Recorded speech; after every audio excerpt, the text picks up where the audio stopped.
हमारे देश में अभी 43,000 मजदूरों की हत्या हुई है। कैसे हत्या हुई है? ये हत्या सरकार ने की है। देखिए, आज़ाद हिंदुस्तान है, हम तिरंगा फहराते हैं, सेलिब्रेट करते हैं, पर जिस देश में मजदूर के पेट में रोटी का टुकड़ा ही नहीं, जिस मजदूर के हाथ में रोजगार ही नहीं, जिस मजदूर के पास में 2 रुपए जेब में नहीं, जिस मजदूर के पास में बोलने की, रहने की आज़ादी नहीं है, जिस मजबूर होकर जिस मजदूर को काम करना पड़ रहा है, जिस मजदूर को डर के सहम के रहना पड़ रहा है, वो कैसे आज़ाद हो सकता है? चलती हुई हवाएं खाली आज़ाद हो, उससे काम नहीं चलेगा। सूर्य का प्रकाश बड़ा आए और वो आज़ाद हो तो उससे काम नहीं चलेगा। वह ये पेड़ की छाया है, वो आज़ाद हो, उससे काम नहीं चलेगा। काम चलेगा कि पेट में रोटी है कि नहीं है, हाथ में काम है कि नहीं है, सर पे छत है कि नहीं है। मेरा नाम निर्मल गौराना अग्नि है जी, और मैं कन्वीनर हूँ National Campaign Committee for Eradication of Bonded Labour जी।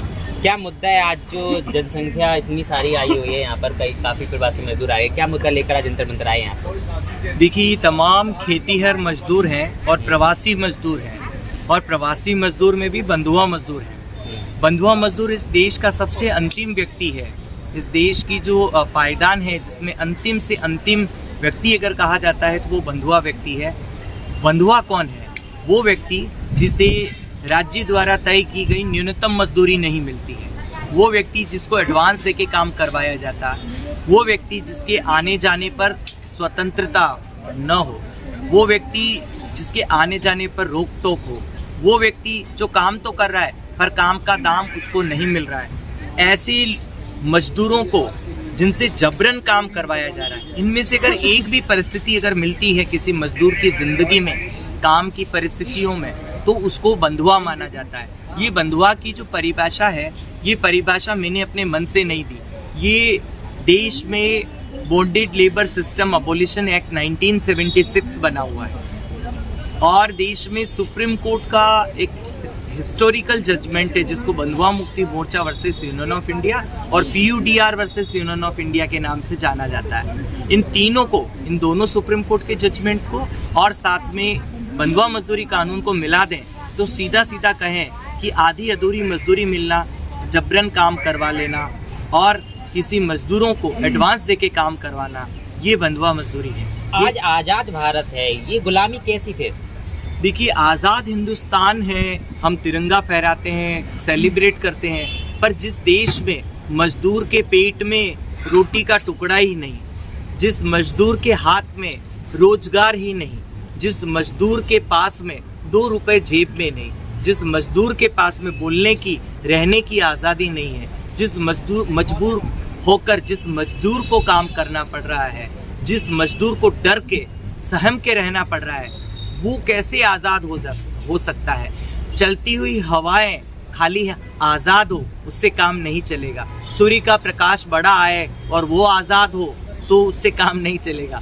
वह ये पेड़ की छाया है, वो आज़ाद हो, उससे काम नहीं चलेगा। काम चलेगा कि पेट में रोटी है कि नहीं है, हाथ में काम है कि नहीं है, सर पे छत है कि नहीं है। अब वो कहते हैं ये तो पूरा हिंदुस्तान खुला पड़ा है, हाथ किसी ने नहीं पकड़ा है। परंतु हमें समझना पड़ेगा कि देश की सरकार मजदूर को किस प्रकार से मजबूर परिस्थितियों में रख रही है, और इसका जिम्मेदार केवल भट्टा मालिक या कोई किसी इंडस्ट्री का मालिक नहीं है। सबसे बड़ा अगर कोई जिम्मेदार है तो राज्य सरकार और केंद्र सरकार है, जिन्होंने गुलामी से मुक्त होने के लिए बंधुआ मजदूरी जैसा कड़ा सख्त कानून बनाया ताकि देश में गुलामी न हो। सरकार की इस बात से प्रशंसा करनी होगी, जिस सरकार ने इस कानून को बनाया उसकी बुरी प्रशंसा करते हैं, परंतु उस सरकार की हम यहाँ पर घोर विरोध करते हैं जिस सरकार ने कानून तो बनाया पर उस कानून को लागू करने की मंशा अपने अंदर पैदा नहीं की। बड़े बड़े महल बने हुए हैं पर महलों के अंदर रहने वाला कोई नहीं है। बड़े बड़े अनाज के भंडार भरे हुए हैं, गोदाम में दाने भरे हुए हैं, पर वो सड़ रहे हैं, पर वो लोगों के मुख में नहीं जा रहे हैं। ये गुलामी नहीं है तो क्या है? ये स्लेवरी है, ये गुलामी का नया स्वरूप है जो कि चारों तरफ कहें कि चकाचौंध में बड़ा सुंदर लग रहा है। कितना भी बड़ा पिंजरा हो पर पिंजरा तो पिंजरा है, चाहे उसको सोने का भी बना दो पर फिर भी वो पिंजरा है। और उन्हीं पिंजरों में कैद ये तमाम 90 बंधुआ मजदूर हैं, जिनमें महिलाएं, पुरुष व बच्चे भी सम्मिलित हैं। ये तमाम मजदूर मेन मांगे क्या है? पुनर्वास को लेकर है या जो इनके साथ शोषण हो रहा है उसको लेकर है? देखिए, मेन मांग ये है कि ये जो मजदूर जो छत्तीसगढ़ के रहने वाले थे और जम्मू कश्मीर के ईंट भट्टों में काम कर रहे थे, इन मजदूर को 4 माह तक एक भी रुपया नहीं मिला। एडवांस दे के काम करवाया गया। एडवांस तो इनका कानून के तहत खत्म हो जाता है। इनकी मजदूरी कहाँ है? दूसरा, इन मजदूरों को मुक्ति प्रमाण पत्र जारी होना चाहिए ताकि मुक्ति प्रमाण पत्र लेके ये इनका पुनर्वास का काम करे। अब इनके पास मुक्ति प्रमाण पत्र ही नहीं है, इनका पुनर्वास नहीं हो सकता। इनको गेहूं का एक दाना तक नहीं मिलेगा। क्यों? क्योंकि मुक्ति प्रमाण पत्र नहीं है। मुक्ति प्रमाण पत्र पुनर्वास के लिए एक मुख्य दस्तावेज है जो कि डीसी बड़गांव को जारी करना चाहिए था। छत्तीसगढ़ की सरकार की जो टीम वहाँ इनको लेने के लिए गई थी, उनको डीसी बड़गांव से लेना था, वो भी नहीं लिया। और आज इनके हाथ में कोई रिलीज ऑर्डर ही नहीं है, तो कानून की खुलेआम धज्जियां उड़ रही है। जी, तो क्या लगता है कि मतलब सर छत्तीसगढ़ सरकार तो इन्हें प्रवासी मजदूर को वापस लाई थी वहाँ से, वो काम करती है ना, मजदूरों के हित में काम करती है। छत्तीसगढ़ की सरकार इनको वापस लेके आई थी, पर छत्तीसगढ़ की सरकार किस कानून के तहत गई थी? छत्तीसगढ़ की सरकार क्यों गई थी? क्या ऐसे हर किसी का मैं फोन घुमाऊं छत्तीसगढ़ की सरकार चली जाएगी? नहीं।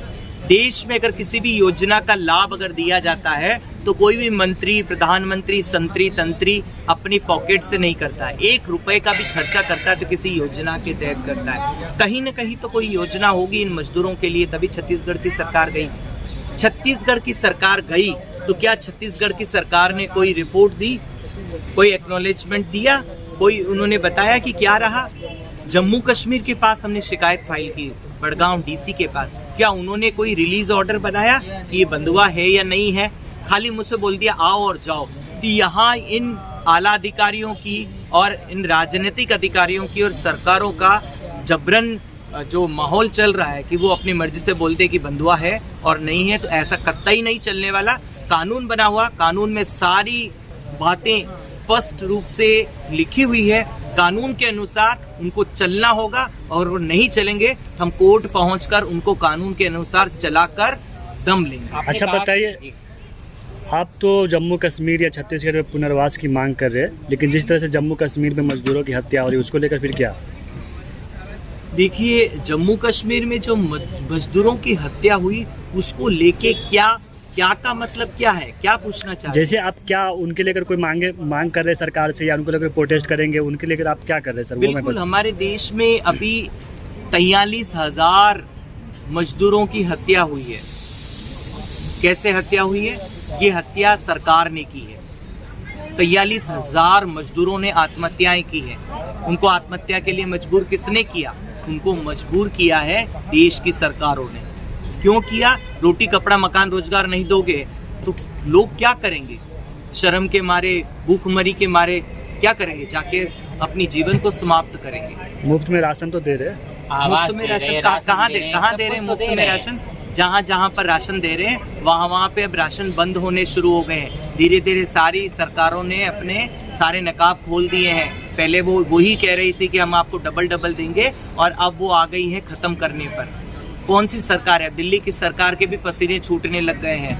क्यों? क्योंकि उन्होंने अभी होमलेस सेंटर जितने चलते हैं उसमें भी बीच में बात सुनने को आई कि उन्होंने राशन 1 दिन के लिए बंद किया और फिर उन्होंने मजबूरी में वापस शुरू किया। तो ये इनका प्रक्रम ज़्यादा लंबा चलने वाला नहीं है। ये सारे जो कह रहे हैं कि हम इतना देते हैं उतना देते हैं और बाद में इसको रेवड़ी के बंद कर देना, इन सब के ये एक ही थाली के चट्टे बट्टे हैं। ये किसी को कुछ भी देने के लिए राजी नहीं है। ये जो चाहते हैं कि किस प्रकार से चुनाव के समय में कैसे लोगों के सामने लालच के रूप में ये सामाजिक सुरक्षाओं की योजनाओं को टुकड़ों के रूप में, दानों के रूप में पशु पक्षियों के सामने फेंका जाता है, वैसे ये इंसानों के साथ में इस प्रकार का भद्दा मजाक कर रहे हैं और घिनौनी हरकत कर रहे हैं, जिसका हम घोर विरोध करते हैं। जैसे कि आपने कहा था कि महिलाओं को भी वहाँ प्रताड़ित किया जा रहा है, पर सरकार तो कहती है महिला देश के कोने कोने में सुरक्षित है। महिला देश के कोने कोने में सुरक्षित है तो कैसे हो रहे हैं 1 घंटे में और 2 घंटे में रोज में बलात्कार? अगर महिलाएं सुरक्षित हैं तो इतनी महिलाएं मर क्यों रही हैं? इतनी महिलाओं को लूटा कैसे जा रहा है?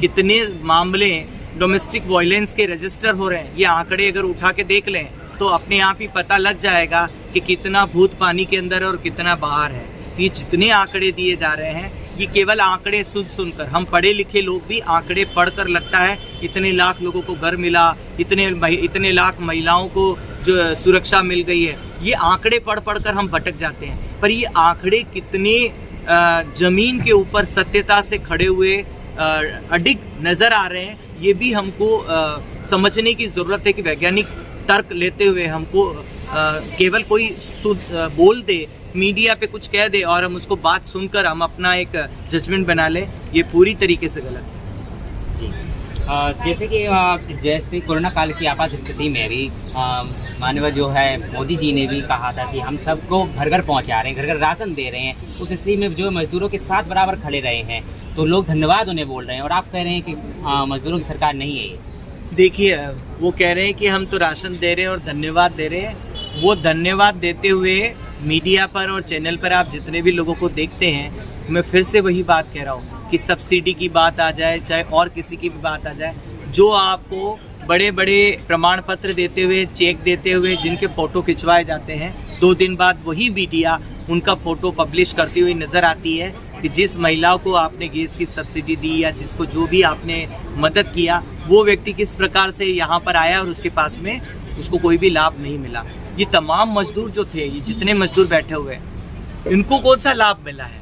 हम तो इन्हीं की बात करने के लिए इधर आए ना, कि सरकारें जो बात कर रही है, यही तो गरीब व्यक्ति किसको लाभ दे रहे हैं? उन व्यक्तियों को लाभ दे रहे हैं जिनकी तनख्वाहें 40,000 50,000 है। ये लाभ उनको देना है जिनके पास पैसा ही नहीं है। किसको लाभ दे रही है सरकारें? तो हम बात कर रहे हैं अंतिम व्यक्ति की, कि जिसके पास कुछ नहीं है, उनको लाभ देना। कितने लोगों को रोजगार दिया सरकार ने? अगर इन सबको रोजगार दिया होता तो ये गुलाम बनते? इनको कश्मीर, किसको शौक आ रहा है कभी अभी तो कश्मीर में सबको फ्री में रहने के लिए, फ्री में क्या, सबको वहाँ पे ज़मीन मिल जाएगी, जाके कर ले। इनमें किसी की ताकत है कि कश्मीर में जाके ज़मीन खरीद ले? इनमें किसी की ताकत है जो 10 रुपये का यहाँ जाके कोई कुछ खाने का भी खरीद ले? ये तो सारे के सारे अभी जाएंगे इधर उधर गुरुद्वारे में अपना पेट भरेंगे, 2 रुपये इनके पास नहीं है। तो जो गरीब तबका है, जो दलित आदिवासी तबका है, जिनके पास 2 वक्त की रोटी का भी वो अपना गुजारा नहीं कर पा रहे हैं, ऐसे लोगों को सरकार की योजनाएं अगर जाती हैं, तब वो मजदूर, तब वो लोग उनकी प्रशंसा करेंगे। जब इनके पास में कुछ आता ही नहीं, आवास का लाभ जब इनको मिलता ही नहीं। इनमें से एक मजदूर है, 2013 में मैं खुद उनको जाके पंजाब के यहाँ से मुक्त कर, पंजाब के एक ज़िले से मैं मुक्त करवा के लाया, क्योंकि मैं खुद गया था तो मैं उस मजदूर का चेहरा याद है। और उस मजदूर 2013 में मुक्त हुआ, सरकार ने छाप लगाकर उस मजदूर को मुक्ति प्रमाण पत्र जारी किया। छत्तीसगढ़ की सरकार ने 2013 से लगाकर 2022 हो गया, अभी तक उसको आवास का अधिकार नहीं दिया। ये तो आप योजना निकाल के पढ़ लो, साफ साफ लिखा है कि पूरी दुनिया को देना, उसमें सबसे पहले बंधुआ मजदूर को देना है, मानव तस्करी के शिकार व्यक्ति को देना है। पर आप तो उनको दे ही नहीं रहे, तो आपकी योजनाएं तो वैसे ही दम तोड़ रही, उन लोगों तक नहीं पहुंच रही ना जो गाँव में है, जो एकदम निहत्ता व्यक्ति है, जो एकदम से गरीब व्यक्ति है, उसके पास आपकी योजनाएं कैसे पहुंचे, ये आपकी हेडेक है। मजदूर और वो गरीब व्यक्ति आपके यहाँ नहीं पहुंचेगा, आपको उनके दरवाजे पर पहुंच के उनका लाभ देना चाहिए, तब आप सही मायने में एक अच्छी सरकार हो सकती है। इनसे क्या आप हो करेंगे? यहाँ तो एक मजदूर बता रहा है कि वो कलेक्टर उनके गांव में आया और उस मजदूर ने बताया कि ऐसे ऐसे करके मैं कश्मीर से आया हूँ। उस कलेक्टर ने इनको बोला कि तुम्हारे तो कर्म ही ऐसे ही है, तुम तो ऐसे ही भटकते रहोगे, वहाँ के लड्डू खाने के लिए गए। ये जवाब किसी कलेक्टर का होगा कि गरीब ईंट भट्टा मजदूर की ज़िंदगी में उजाला कैसे होगा, कैसे योजनाएं मिलेगी बताओ? जब हम इनको सुनकर हमारे कुछ फ़र्क ही नहीं पड़ता, कोई कहते हैं मैं भूखा हूँ, तो मैं बोलूँगा भूखा हो तो बाद में बात करेंगे। तो आपकी उसके भूख के शब्द को सुनकर आपका रोम रोम खड़ा ही नहीं होता, आपका अंदर का दिल रो ही नहीं सकता, या आप कुछ कर गुजरने की सोचते ही नहीं, तो आप पे प्रभाव क्या पड़ेगा? कुछ नहीं पड़ना है। तो योजनाएं लागू इसलिए नहीं हो रही कि आपकी मंशा नहीं है, संवेदनशीलता से शून्य है आप। और ऐसी सरकार के ऊपर लानत है जो कि गरीब मजदूर की, जो कि अंतिम व्यक्ति की इन परेशानियों को, मुसीबतों को देखकर, उनके मौलिक अधिकारों के हनन को देखकर भी खड़ी नहीं हो पा रही, उनको सुरक्षा नहीं दे पा रही है, लाभ नहीं दे पा रही। छत्तीसगढ़ की सरकार, अगर जम्मू कश्मीर की सरकार इनके साथ धोखा कर रही थी, तो छत्तीसगढ़ की सरकार थी, वहाँ तो कांग्रेस की सरकार है ना, वो भी धूल चाट गई। क्यों नहीं वो सरकार इन मजदूरों को जो है कम से कम ज़्यादा नहीं तो इन तमाम मजदूरों को आवास योजना के तहत घर ही दे देती, राशन कार्ड उपलब्ध करा के अनाज की व्यवस्था करवाती। इसमें तो सरकार को कुछ अलग से नहीं करना पड़ रहा, ये तो देश के समस्त नागरिकों को देने की बात योजनाओं में बड़ी बड़ी रिपोर्टों में कर रही है। तो फिर ये बातें में वो सरकार पीछे कैसे है। और अब रमन सिंह की सरकार ने भी मैंने खुद रमन सिंह जी से बैठ के बात किया था, उन्होंने मुझे वादा किया था कि जम्मू कश्मीर की सरकार के साथ कि निर्मल जी हम बैठ के एक एग्रीमेंट साइन करेंगे और जितनी छत्तीसगढ़ी मजदूर हैं उन सबको वहाँ से मुक्त करवाएंगे। रमन जी की सरकार चली गई, अब बघेल जी की सरकार आ गई। अब बघेल जी कहते हैं कि हमारे से बड़ा कोई मजदूरों का हितकारी इस देश में है ही नहीं।